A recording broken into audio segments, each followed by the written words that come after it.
ভালোবাসার জায়গা মদিনা, একবার জোরে বলুন সুবহানাল্লাহ। ভালোবাসার জায়গা মদিনা, ভালো লাগার জায়গা মদিনা, ভালোবাসার জায়গা মদিনা, ভালো লাগার জায়গা মদিনা। এত সুন্দর জায়গা কোথায় দেখে নাও, এত সুন্দর জায়গা কোথায় দেখে নাও, সাজিয়েছে দয়াল রব্বানা, ভালো লাগার জায়গা মদিনা, ভালোবাসার জায়গা মদিনা, ভালো লাগার জায়গা মদিনা। মদিনা শরীফের নূরের খাজানা, মদিনা শরীফের নূরের খাজানা, আশিক ছাড়া অন্য বুঝে না, ভালো লাগার জায়গা মদিনা, ভালোবাসার জায়গা মদিনা, ভালো লাগার জায়গা মদিনা। যেরকম সুবহানাল্লাহ। এই বাবাজি মুসলমান ভাইরা, এই সোনা মানিকেরা, আমার আল্লাহ পাক আল্লাহ তাআলা পবিত্র কোরআনের মধ্যে বাবা ঘোষণা করে দিয়েছেন, আন-নাবী আউলা বিল মুমিনিনা মিন আনফুসিহিম, প্রত্যেকটা মুমিনের আত্মার চাইতে আমার নবী মুস্তাফা নিকটে আছে। জোরে বলুন সুবহানাল্লাহ। এই বাবা আমার কথাটা একটু বোঝার চেষ্টা করেন বাবা, যদি ভুল হয় তো বলবেন। এই বাবাজি আগে নবীকে চিনো, নামাজ পড়ো, নবীকে চিনো, রোজা করো, নবীকে চিনো, হজ করো, নবীকে চিনো, যাকাত দাও, নবীকে চিনো, আমল করো, নবীকে চিনো, কোরআন পড়ো। আল্লাহ পাক আল্লাহ তাআলা বলতে যারা নবীকে চিনে নিয়েছে, নামাজ পড়েছে, নামাজে আল্লাহ পাওয়া গেছে। সুবহানাল্লাহ। কি গো ঠিক না? আমি যদি নবীকে না চিনি, এই বাবাজি মুসলমান, আমরা যতই নামাজ পড়ি না কেন বাবাজি ওই নামাজে আল্লাহ পাওয়া যাবে না। আল্লাহ বলছে, বলে বান্দারে আগে তুমি নবীকে চিনো, নবীকে চিনো, নামাজ রোজা হজ যাকাত করো। আল্লাহ বলে তার সব ইবাদত আমার দরবারে কবুল হয়ে যাবে। জোরে বলুন না সুবহানাল্লাহ। বাবাজি মুসলমান ভাইরা, এ সোনা মানিকেরা, তাই বাবাজি মুসলমান, আল্লাহ পাক আল্লাহ তাআলা বলছো, আমার বান্দা বান্দিরা, তোমরা যদি সঠিকভাবে নামাজ পড়তে চাও আগে নবী মুস্তাফাকে চিনে নাও। বাবাজি মুসলমান ভাইরা, এ সোনা মানিকেরা, এক জায়গায় আমাকে প্রশ্ন করেছিল, বলে মাওলানা সাহেব, ওয়াহাবির মসজিদে এত মুসাল্লি হয় কেন, সুন্নিদের কেন হয় না? কি গো ঠিক না? বলছে ওয়াহাবি মসজিদে এত ভিড়। বাবা যে ওয়াহাবি মসজিদে বেটা ছেলে মেয়ে ছেলে একসঙ্গে জামাত করে পড়ে না? হ্যাঁ, আবার বেশি লোক হয় কেন? আমাকে বললাম যে, বলে ভাই শোনো শোনো, যা দিলেতে নবীর মোহাব্বত থাকবে না, যা দিলেতে নবীর ভালোবাসা থাকবে না, বাবাজি মুসলমান তারা নামাজ চিনবে কিন্তু বাবা নবী চিনবে না। বাবাজি মুসলমান ভাইরা, এ সোনা মানিকেরা, আপনাদেরকে বলতে চাই রে বাবাজি, আল্লাহ পাক আল্লাহ তাআলা আপনার নামাজ পড়ে না, আল্লাহ পাক আল্লাহ তাআলা রোজা করে না, আল্লাহ পাক আল্লাহ তাআলা হজ করে না, যাকাত দেয় না, শুধু কি করে আমার নবী মুস্তাফার প্রতি দুরূদ পড়ে। জোরে বলুন না সুবহানাল্লাহ। আল্লাহ পাক আল্লাহ তাআলা বলছো, আমার বান্দা বান্দিরা, যেই নবীকে তৈরি না করলে আসমান জমিন পাহাড় পর্বত নদী নালা কোন জিনিসকে তৈরি করা হতো না। আমার আল্লাহ পাক আল্লাহ তাআলা হাদিসে কুদসির মধ্যে বলতেছে, লাউলা মুহাম্মাদুর ওয়া উম্মতুহু, নবী এবং তার উম্মতকে যদি তৈরি না করতাম, লামা খলাকতুল জান্নাহ, আমি জান্নাতকে বানাতাম না, ওয়ালা নাহর, আমি দিনকে বানাতাম না, ওয়ালাল কমার, আমি তারাকে তৈরি করতাম না, ওয়ালা শামস, এবং আমি সূর্যকে বানাতাম না, ওয়ালা মুরসালা, সম্মানীয় ব্যক্তি বানাতাম না, ওয়ালা ইয়াকা, এ মুসা নবী তুমি শুনে রেখে দাও, আমার নবী এবং তার উম্মতকে যদি তৈরি না করতাম, আল্লাহ বলতেছেন আমি মুসা গো তোমাকেও বানাতাম না। এমন কি 1,24,000 পয়গম্বর, এমন কি মতান্তর 2,24,000 পয়গম্বর, কোন নবীগণকে বানানো হতো না। সুবহানাল্লাহ। কি আমার নবীর ওসিলা দিয়ে সমস্ত নবীগণকে বানিয়েছে, আমার নবীর ওসিলা দিয়ে বাবাজি সারা পৃথিবীকে তৈরি করেছে। তাইলে বলুন নামাজ আপনার কিনা নবীকে আগে চিনতে হবে কি হবে না? এটা হাত তুলে বলেন না জি। নবীকে চিনতে হবে কি হবে না? কিন্তু নবীকে চিনার মতো চিনতে হবে। এখন বাবাজি মুসলমান সোনা মানিক, আপনি নামাজ পড়ছেন না, এখন মুখ বুঝে মৌলানা ওবায়দুল ইসলাম জামালি কালকে ওয়াজ করে বলেছে কি জানেন, আগে নবীকে মোহাম্মত করতে তারপর নামাজ পড়তে। তাহলে এটা করেন না, নামাজ কালকে বাদ দেন না। বুঝবেন, একটু বুঝবেন ব্যাপারটা নাকি বলছেন, একটু ভিতরে আপনার বুঝার একটু চেষ্টা করুন। কেন না যে আপনি নামাজ পড়ছেন, রোজা হজ যাকাত সবই করছেন, কিন্তু ওই দিলেতে নবীর মোহাব্বত নাই, ওই নামাজে কি আল্লাহ পাওয়া যাবে? কি একটু জোরে বলেন না সুবহানাল্লাহ। জি, আল্লাহ পাওয়া যাবে? আল্লাহ পাওয়া যাবে না। তাহলে বাবাজি মুসলমান আগে নবীকে চিনো। নবীকে চিনতে গেলে বাবাজি নামাজের প্রয়োজন আছে না নাই? রোজার প্রয়োজন আছে না নাই? হজের প্রয়োজন আছে না নাই? যাকাতের প্রয়োজন আছে না নাই?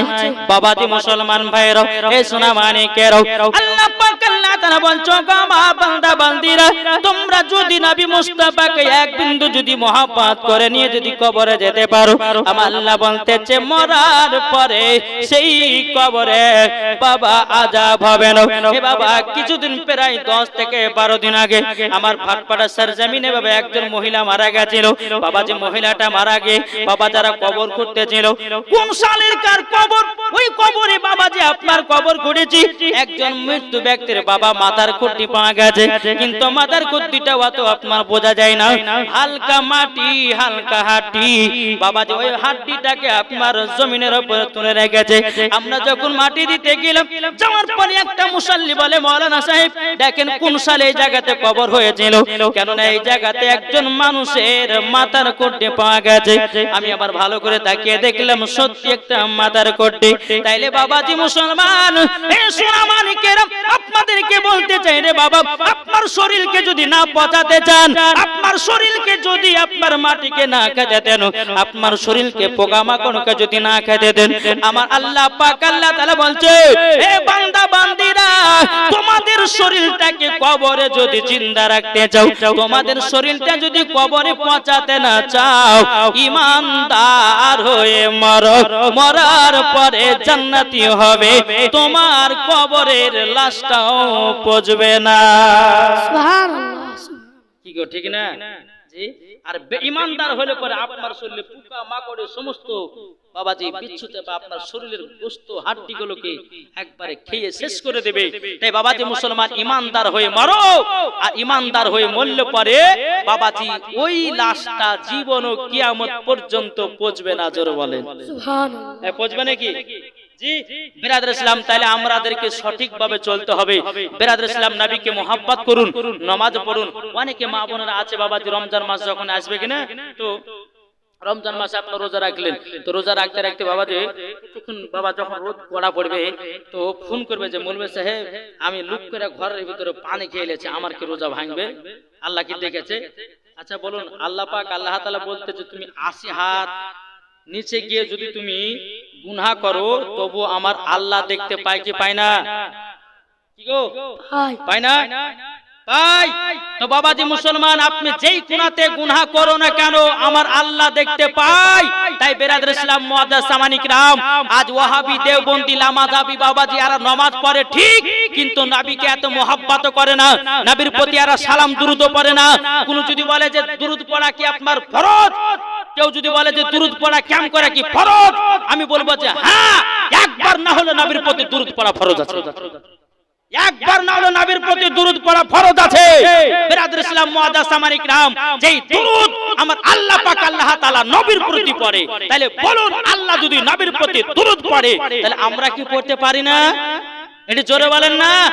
জি আমরা পড়তে পারি।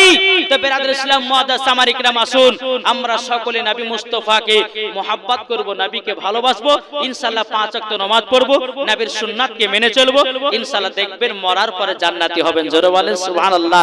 আর দিলে যদি নবীর মোহাব্বত না থাকে, দিলে যদি ওলির মোহাব্বত না থাকে, ওই নামাজে আল্লাহ পাওয়া যাবে না, ওই নামাজে জান্নাত পাওয়া যাবে না, ওই নামাজে ওলি পাওয়া যাবে না, ওই নামাজে নবীগণকে পাওয়া যাবে না। বাবাজি নামাজ যদি পড়তে হয় ওলির মোহাব্বত রাখো, নামাজ যদি পড়তে হয় নবীর মোহাব্বত রাখো, নামাজ যদি পড়তে হয় বাপ মার মোহাব্বত রাখো, নামাজ যদি পড়তে হয় আপনার ভিতরে ঈমান আকীদা ঠিক রাখো, নামাজ পড়ার পরে মরার পরে জান্নাতি। সুবহানাল্লাহ। আমি কি বোঝাতে পেরেছি বাপ? জি বেরাদ ইসলাম, আসুন আমার বলার কর্তব্য ছিল এটাই যে মাগো সামনে রমজান মাস আসছে, আপনারা সকলে আজ থেকে নিয়ত করুন যে পবিত্র রমজান মাস আমরা 30টা রোজা রাখবো। এটা হাত তুলে দেখান তো কে কার রোজা রাখবেন ইনশাআল্লাহ। রোজা রাখতে হবে বাবাজি। এই পবিত্র রমজান মাস যদি কোনো ব্যক্তি যদি রোজা রাখার নিয়ত করে নেয় আর সে ব্যক্তি যদি মারা যায়, তোমার আল্লাহ পাক আল্লাহ তাআলা বলতেছে কি জানেন? হ্যাঁ বলছে ওই ব্যক্তি যদি মারা যায় তো বিনা হিসাবে জান্নাতে। জোরে বলেন সুবহানাল্লাহ। বিনা হিসাবে জান্নাতে। তো আসুন বাবা কালকে জীবনী যেখান থেকে রেখেছিলাম শুরু করব।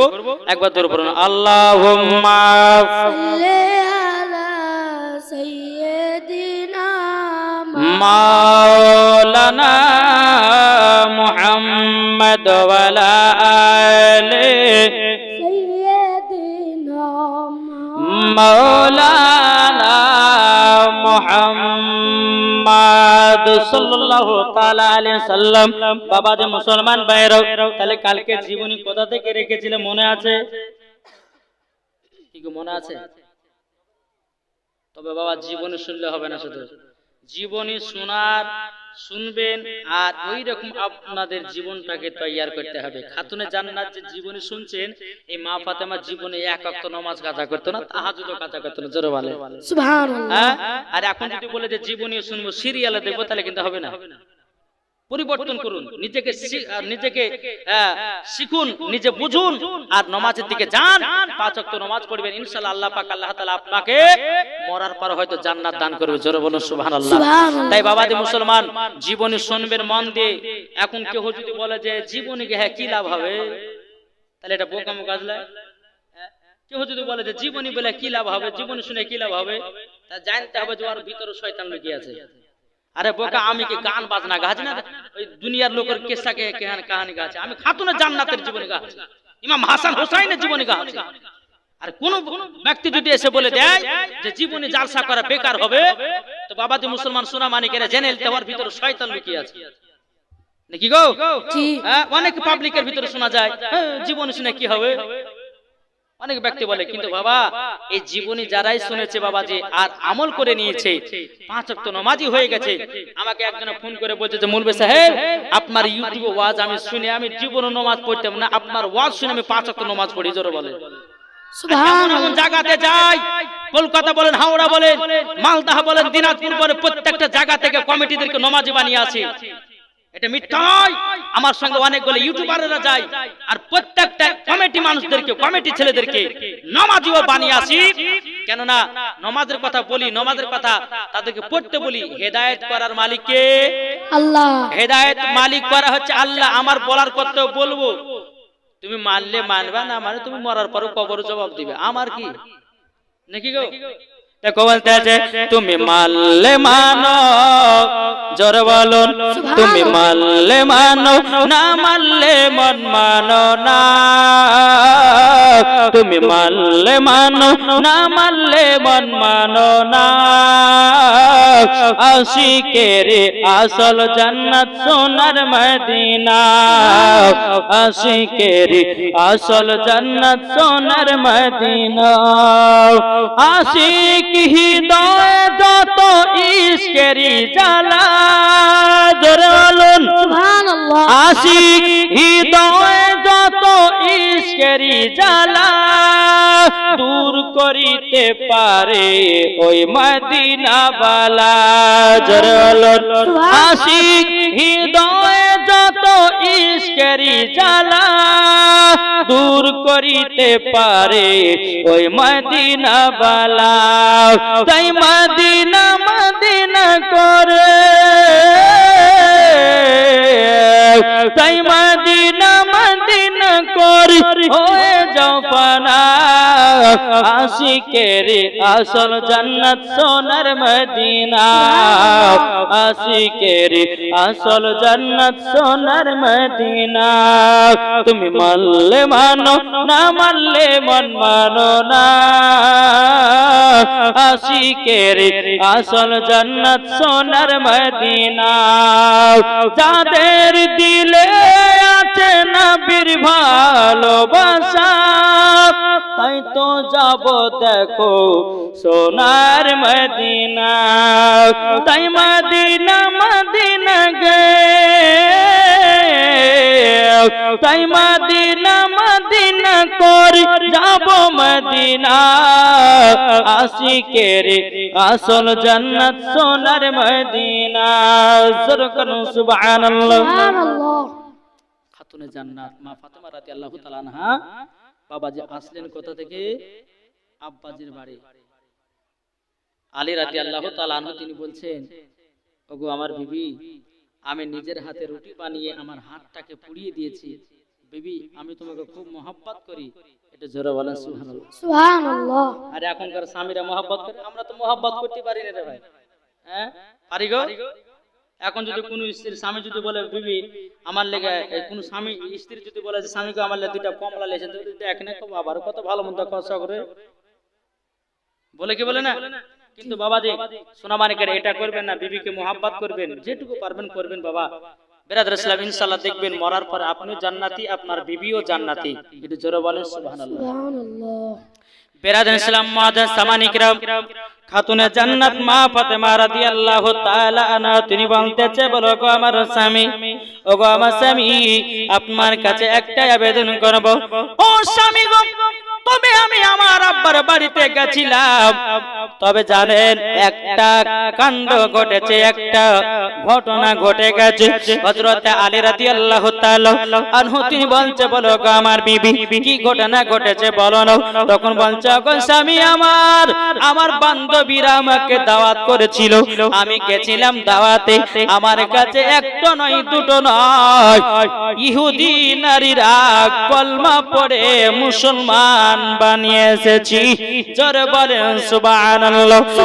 মুসলমান ভাইরা, হে সোনা মানিকেরা, খাতুনে জান্নাত মা ফাতেমা রাদিয়াল্লাহু তাআলা আনহা তিনি বলতেছে, বলো গো আমার স্বামী গো, তবে শুনুন না, আমি হলাম সমস্ত নারীদের সরদার, যারা আমার মতো চলবে তারাও হবে আমার সাথে জান্নাতি। জোরে বলেন সুবহানাল্লাহ। বাবাজি মুসলমান ভাইরা, এইরকম ভাবে আপনার তিন জায়রাত আছে। বেরাদর ইসলাম মুআজ্জাজ সামানী কিরাম, ইমাম হাসান ইমাম হুসাইন যখন বেরাদর ইসলাম, এখন যদি আপনাদেরকে খুঁটিয়ে খুঁটিয়ে জীবনীটা বলতে যাই অনেক টাইমের ব্যাপার আছে। বেরাদার, যখন ইমাম হাসান ইমাম হুসাইন বাবাজি দুনিয়াতে জন্ম নিল, জন্ম নেওয়ার পরে বাবাজি আমার নবী মুস্তাফা সাল্লাল্লাহু তাআলা আলাইহি সাল্লাম বাবাজি বাড়ির হুজরা মুবারক থেকে বেরিয়েছেন। বাড়ির পানে বাবা খাতুনে জান্নাতের কাছে এসে বলছে, বলে বিটি গো, ও বিটি খাতুনে জান্নাত, তবে শোনো গো শোনো, তোমার কাছে একটা আবেদন করব। বড় বিটি গো, তোমার বেটাদের কি নাম রেখেছ? তখন বলছে, বলে আব্বাজান, এই ছেলের যিনি হবে না না, তিনি তো নাম রাখবে। জোরে বলেন না সুবহানাল্লাহ। এদিকে আমার নবী মুস্তাফা এক পা দুপাকের হযরত আলীর কাছে গেলেন। আলী রাদিয়াল্লাহু তাআলা আনহু কাছে যাওয়ার পর বলছে, বলো গো আমার আলী, তোমার সন্তানের কি নাম রেখেছ বলো না। তখন বলতেছে, বলো গো আমার নবী গো, এই ছেলের যিনি হবে না না, তিনি তো নাম রাখবে। জোরে বলেন সুবহানাল্লাহ। সুবহানাল্লাহ। যখন বাবা দিয়ে কথা বলো, বলার পরে বেরাদার ইসলাম মুআদ্দাস সামানে কেরাম, আমার নবী মুস্তাফা বলতে চক বিটি খাতুনে জান্নাত, তবে শোনো তোমার বেটাদের নাম আমি রাখবো না, এ আলী তোমার বেটাদের নাম আমি রাখবো না, রাখবে আমার আল্লাহ তাআলা। জোরে বলেন সুবহানাল্লাহ। ইমাম হাসান ইমাম হুসাইনের নাম কে রাখবেন? আল্লাহ রাখবে। বাবা দি মুসলমান ভাইরাও, এ সোনা মানে কেরাও, ইমাম হাসান ইমাম হুসাইন রাদিয়াল্লাহু তাআলা আনহু তিনি বাবা মাত্র 3 দিনের বাচ্চা। ইমামে হুসাইন রাদিয়াল্লাহু তাআলা আনহু বাবা দি আপনার নাম রাখা হলো আল্লাহর তরফ থেকে। আল্লাহ পাক আল্লাহ তাআলা বলছো আমার জিবরাইল জলদি করে যাও, যাওয়ার পর আমার হাবিবুল্লাহকে জানিয়ে দাও খাতুনে জান্নাতের 2 সন্তানের নাম রাখবে হযরত সুলাইমান আলাইহিস সালামের 2 বেটার নামে। জোরে বলুন না সুবহানাল্লাহ। হযরত সুলাইমান আলাইহিস সালাম বাবাজি মুসলমান ভাইরা 2 বেটার নাম ছিল, একটা ছোট সিন্ধে সাব্বির আর একটা বড় সিন্ধে বাবা সাব্বির।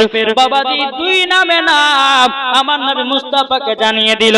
জানিয়ে দেওয়ার পরে আমার নবী মুস্তাফা ওই নামগুলো বাবা আরবিতে ট্রান্সলেশন করলো, করার পরে বাবা নামই আসলো বাবা ইমাম হাসান ইমাম হুসাইন। জোরে বলেন সুবহানাল্লাহ। নাম যখন বেরিয়ে আসলো বাবাজি মুসলমান ভাইরা, বাংলাতে মানে হলো ইমাম হাসান মানে ভালো, আর ইমাম হুসাইন মানে ভালোরও ভালো। সুবহানাল্লাহ হবে না? সুবহানাল্লাহ। ইমাম হাসান মানে ভালো, ইমাম হুসাইন ভালোরও ভালো। নাম রাখা হলো বেরাদুল ইসলাম মুআদ্দাস সামানে কেরাম। ইত্তিবা আমার নবী মুস্তাফা ইমামে হুসাইনকে নিয়ে বাবাজি মাত্র 3 দিনকার বাচ্চা আমার নবী মুস্তাফা ইমাম হুসাইনকে কোলে নিয়েছে। কোলে নেওয়ার পরে কপালে চুমা দেয়, গালে চুমা দেয়, বাবাজি মুসলমান ভাইয়েরা ঠোঁটে চুমা দেয়। আল্লাহ পাক আল্লাহ তাআলা বলছো গো আমার নবীজি গো ইমাম হুসাইনের কপালে চুমা না দিয়ে, গালে চুমা না দিয়ে বলে শুনে নাও ইমাম হুসাইনের গর্দানে চুমাটা দাও। এদিকে খাতুনে জান্নাত ঘর থেকে বাবা দেখতে আছি বাবাজি আমার আব্বা জান ইমাম হাসান ইমাম হুসাইনকে নিয়ে আদর করতেছে। এ বাবা একটু মন দিয়ে শুনবেন, কারো দিকে তাকাতাকি করবেন না বাবা, এদিকে মন দেন, মন দিয়ে জীবন শুনুন, চোখের পানি ঝরঝর করে পড়বে। আর এই জীবন জালসাতে এক টোপা যদি জল পড়ে যায় তো বাবাজি কাল কিয়ামতের ময়দানে আপনার কবরের আগুন এই চোখের পানিতে নিভায়া যাবে। সুবহানাল্লাহ। বেরাদুল ইসলাম মুআদ্দাস সামানে কেরাম, খাতুনে জান্নাত দেখতেছে কি ব্যাপার, আমার আব্বা জান তো ইমাম হুসাইনকে নিয়ে তো আদর করতেছিল, আমার আব্বা জান হঠাৎ করে কান্না করতে লাগলো কেন? ইমাম হাসান ইমাম হুসাইন এদিকে খাতুনে জান্নাত মা ফাতেমা রাদিয়াল্লাহু তাআলা তিনি বাবাজি ঘর থেকে বাড়ি আসার পরে বলতে চায় ওগো আব্বা জান, ওগো আব্বা জান আপনার কাছে একটা আবেদন করবো গো আব্বা, ওগো আব্বা জান আমার বেটা ইমাম হুসাইনকে নিয়ে আদর সোহাগ করতেছিলেন, কপালে চুমা দিয়েছিলেন, গালে চুমা দিয়েছিলেন, ঠোঁটে চুমা দিয়েছিলেন, কিন্তু আব্বা গো হঠাৎ করে কান্না করতে লাগলেন কেন? আমার নবী বলছে বিটি ফাতেমা গো শুনে নাও তোমার কাছে একটা আবেদন করবো গো বিটি ফাতেমা, এই কথা তুমি জানতে জানো। খাতুনে জান্নাত বলছে আব্বা জান, ওগো আব্বা জান আপনার চোখ মুবারকের পানি আমি সহ্য করতে পারি না গো আব্বা, আমি একটু পরে দেখিলাম আমার বেটা ইমাম হোসেনকে নিয়ে আদর করতেছিলেন, কিন্তু আব্বা গো আবার একটু পরে কান্না করতে লাগলেন কেন? আমার নবী বলছে বিটি ফাতেমা তুমি যদি শুনো তুমিও কান্না করতে লাগবে। খাতুনে জান্নাত বলছে আব্বা গো আমাকে জলদি করে বলো না কিসের জন্য চোখের পানি ফেলিয়েছেন? আমার নবী বলছে বিটি ফাতেমা আমি যখন ইমাম হোসাইনের কপালে চুমা দিয়েছিলাম, আমি যখন গালে চুমা দিয়েছিলাম, আমি যখন ঠোঁটে চুমা দিয়েছিলাম, আল্লাহ পাক আল্লাহ তাআলা গায়বী আওয়াজ দিয়ে বলছেন নবী গো ইমাম হোসাইনের গালে চুমা না দিয়ে, ইমাম হোসাইনের কপালে চুমা না দিয়ে নবী গো ইমাম হোসাইনের গলাতে চুমা দে। সুবহানাল্লাহ। গলাতে চুমা দেন। খাতুনে জান্নাত বলছে আব্বা জান কেন গলাতে জুমা দিতে বললো? আমার নবী মুস্তাফা বলছে বিটি গো, ওগো বিটি তোমার কাছে একটা আবেদন করতে চাই গো বিটি, ওগো বিটি ফাতেমা আমার ইমাম হুসাইনের গর্দানে জুমা দিতে বলেছে কারণে, ওগো বিটি গো একদিন ইমামে হুসাইন কারবালাতে যুদ্ধ করতে যাবে। ও বিটি ফাতেমা ইসলামকে জিন্দা রাখার জন্য, কোরআনকে জিন্দা রাখার জন্য, মসজিদকে জিন্দা রাখার জন্য, মাদ্রাসাকে জিন্দা রাখার জন্য, ইজমাকে জিন্দা রাখার জন্য, কিয়াসকে জিন্দা রাখার জন্য ইমামে হোসাইন কারবালাতে যুদ্ধ করতে গিয়া ইবনে জিয়াদের লোকেরা ইমাম হোসাইনের গলায় ছুরি চালাবে। খাতুনে জান্নাত কেঁদে বলছে আব্বা গো আমি তো সহ্য করতে পারি না গো আব্বা, আমার বেটা ইমাম হোসেন কারবালাতে শহীদ হয়ে যাবে। আমার নবী বলছে বিটি গো, ওগো আমার বিটি, আমার বেটা ইমাম হোসেন কারবালাতে শহীদ হয়ে যাবে আমার উম্মতের মুহাব্বতে। সুবহান নারে তাকবীর, আল্লাহু আকবার, নারে রিসালাত, মাসলাক আলা হযরত। বাবাজি মুসলমান ভাইরাও, ইসলাম মানিকেরাও, খাতুনে জান্নাত মা ফাতেমা রাদিয়াল্লাহু তাআলা আনহা তিনি বলছে আব্বা গো, ওগো আব্বা জান তাইলে পরে আমার বেটা যে কারবালাতে শহীদ হবে গো আব্বা, ওগো আব্বা জান আমি কারবালার ময়দান দেখতে চাই। আমার নবী বলতেছে এ বেটি ফাতেমা কারবালা এখান থেকে 300 থেকে 350 মাইল দূর। ওগো বেটি ফাতেমা তোমাকে তো এখন আমি দেখাবো না, আমি তোমাকে অন্য টাইমের ভিতরে নিয়ে যাব, কারবালার ময়দানটা দেখায়া নিয়ে আসবো।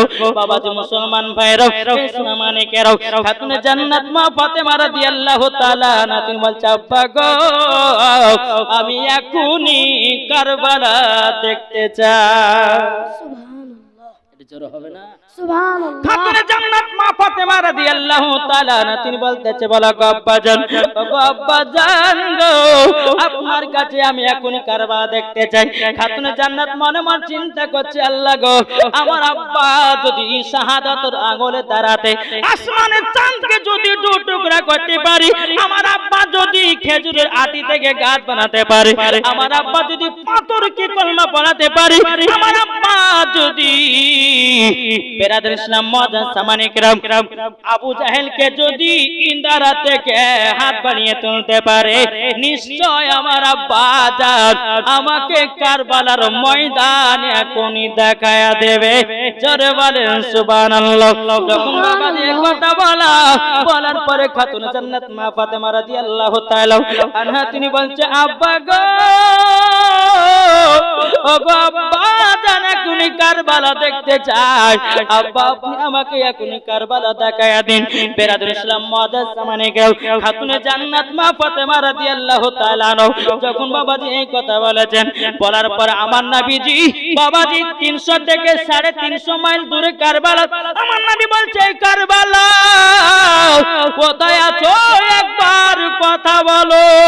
জোরে বলে সুবহানাল্লাহ, কোথায় আছো একবার কথা বলো, কথা বলো। বাবাজি কারবালা বাবা 300 থেকে 350 মাইল থেকে আমার কথা কারবালা নবীর সাথে কথা বলছে। লাব্বাইকা রাসূলুল্লাহ, লাব্বাইকা হাবিবাল্লাহ নবী গো আপনার পা মুবারক আমি কুরবান হয়ে যাব গো নবী, বলুন না আপনার কি হুকুম। আমার নবী বলছে কারবালা তোমাকে আমার বিটি ফাতেমা দেখতে চাই, তুমি কি আসবা নাকি? কারবালা কথা বলে না বাবা। কারবালা আমার নবী বলছে কারবালা তোমাকে দেখতে চাই, 3 দিনের বাচ্চা ইমামে হোসেন, তুমি কি আসবা নাকি? কারবালা কথা বলে না। আমার নবী বলছে গো কারবালা তোমাকে দেখতে চাই, ইমামে হাসান আসবা নাকি? কারবালা কথা বলে না। আমার নবী বলছে গো কারবালা তোমাকে দেখতে চাই, আমার জামাই হযরত আলী এ কারবালা আসবে কি না বলো। কারবালা বাবা কথা বলে না, কথা বলে না। বাবা যে মুসলমান ভাইরাও, ইসলাম মানিকেরাও, আমার নবী মুস্তাফা বলছে কারবালা ওগো কারবালা আমি তোমাকে দেখতে চাই। কারবালা সঙ্গে সঙ্গে আমার নবীজির সম্মুখে হাজির হয়ে গেছে। সুবহানাল্লাহ, নারে তাকবীর, নারে রিসালাত, মাসলাক আল হযরত, শহীদে কারবালা। জোরে বলো জিন্দাবাদ। জিন্দাবাদ। কারবালার ময়দান বাবা নবীর সম্মুখে হাজির হয়ে গেছে। বেরাদর ইসলাম মুআদ্দাস সামনে করো। আমার নবী বলছে কারবালা আমার বিটি ফাতেমা দেখার জন্য আসতে বললাম, কেন তুমি আসলে না? আমার আপনার কি নাও ইমাম হাসানের জন্য তোমাকে আসতে বললাম, কেন তুমি আসলে না? ইমাম হোসেনের জন্য আসতে বললাম, কেন তুমি আসলে না? আমার জামাই আলীর জন্য আসতে বললাম, কেন তুমি আসলে না? এ কারবালা আমায় যখনই বলেছি কেন তুমি চলে এসেছো? কারবালা বলছে নবী গো, আল্লাহ যদি আপনাকে তৈরি না করতেন নবী গো আমাকেও বানাতো না। সুবহানাল্লাহ। নবী গো আপনাকে দেখার একটা আমার মাকসাদ ছিল নবী গো, তার জন্য আপনার কথা মতোই পৌঁছে গেছি গো নবী। বাবা যে মুসলমান ভাইরা আমার নবী বলছে গো কারবালা, কারবালা সেই কারবালার ময়দানে ইমাম হুসাইন রক্ত লালে লাল হয়ে যাবে। বাবা যে মুসলমান ভাইরা ইসলামানিকেরা যখন বাবা যে এই কথা বলার পরে আলী রাদিয়াল্লাহু তাআলা আনহু তিনি বলতেছে বলো গো আমার বিবি খাতুনে জান্নাত, এই দেখো কারবালার ময়দান দেখো, যে কারবালাতে ইমাম হুসাইন শহীদ হয়ে থাকবে। খাতুনে জান্নাত বলছে বলে আব্বা জান, ওগো আব্বা জান আপনি বলুন না আমার বেটা ইমাম হুসাইন কোন জায়গায় শহীদ হয়ে পড়ে থাকবে? আমার নবী বলছে বিটি গো একটু সহ্য সবর করো বিটি, আমি তোমাকে সব দেখায়া দেব। এখন বাবা এক কথা বল।